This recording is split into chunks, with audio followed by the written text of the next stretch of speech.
Расул Гамзатов. Менің Дағыстаным. Күндердің күнінде Парижде бір дағыстандық суретшіні кездестірдім. Революциядан кейін іле-шала оқуға кетіпті де, итальян қызына үйленіп, еліне қайталмай қалыпты. Тау ішіндегі дәстүрге үйреніп қалған әлгі дағыстандық жігіт көпке дейін өзінің жаңа отанына үйрене алмай жүріпті. Жер жүзін талай шарлап, алыстағы бөтен елдердің жарқ-жұрқ еткен астаналарында да болыпты. Бірақ қайда барса да туған елін аңсап, зарыққан сезім соңынан қалмай қойыпты. Осындай сезімнің бояу арқылы бейнеге қалай айналдырылғанын көргім келді, өзің салған суреттерді көрсетші деп өтіндім. Бір суреттің аты елді аңсау екен. Суретті байырғы авар киімін киген итальянка, суретшінің әйелі, бейнеленген. Ол тау ішіндегі бұлақтың басында тұр, қолында атақты Гацатлин шеберлерін ақштап жасаған күміс құмыра. Тау баурайында қайғырып тұнжырап тұрған авардың тас ауылы. Ауыл үстінде төніп тұрған таулар бұдан да бетер қайғырып тұнжыраулы. Тау төбесін тұман басқан.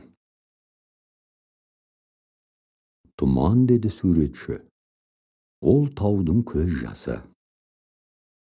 Таудың баурайын тұман басқанда тастың тілім-тілім әжімін бойлап мөлдір тамшы ағады ғой.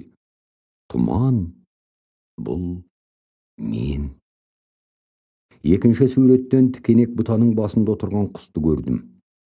Ал бұта болса, жалаңаш тасты қақ жарып шығып өсіп тұр. Құс сайрап тұр да, оған өз үйінің терезесінен қайғылы бір тау қызы қарап тұр.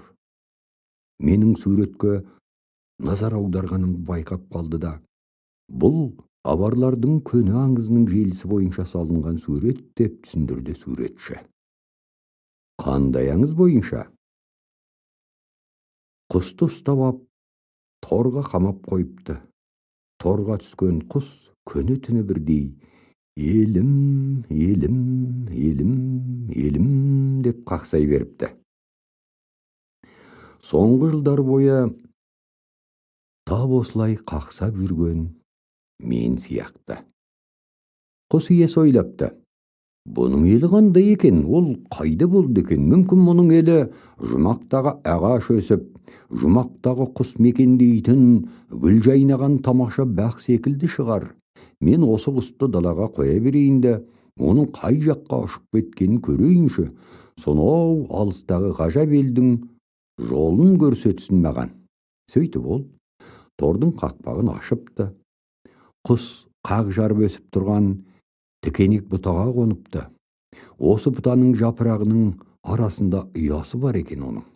Мен де өз еліме өзімді өзім қамаған тордың терезесінен қарап жүрмін ғой деп аяқтады әңгімесін суретші. Елге неге қайтқыңыз келмейді сіздің? Кеш қой.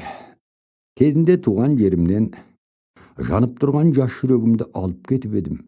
Енді еліме тек қаудыраған қу сүйегімді қайтаруға хақым бар ма менің? Парижден оралысымен-ақ әлгі суретшінің туған туысқандарын іздеп тауып алдым. Таң қалғаным сонша, оның шешесі тірі екен әлі. Суретшінің туған туысқандары тоқал үйге жиналып, өздерінің елден безіп кеткен, туған жерін жат жерге айырбастап жіберген ұлы жайындағы әңгімемді күңіреніп, қайғы қасіретпен тыңдады. Бірақ ұлына кешірім еткен секілді боп көрінді маған. Олар оның тірі жүргеніне қуанды ма қалай? Әйтеуір кенеттен шешесі, сендер аварша сөйлестіңдер ғой деп сұрады менен. Жоқ, біз тілмәш арқылы сөйлестік. Мен орысша, ал сенің ұлың французша.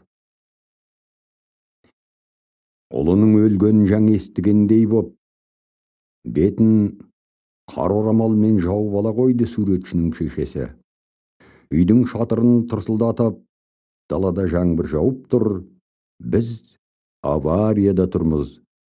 Ал жердің екінші жағында, Парижде, Дағыстанның адасқан ұлы да мүмкін жаңбырға құлақ салып отырған шығар тап осы сәтте.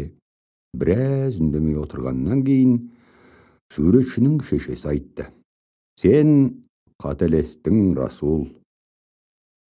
Менің ұлым баяғыда өліп қалған. Сенің көргенің менің ұлым емес. Менің ұлым өзім үйреткен, авар анасы үйреткен тілді ұмытуға тиіс емес».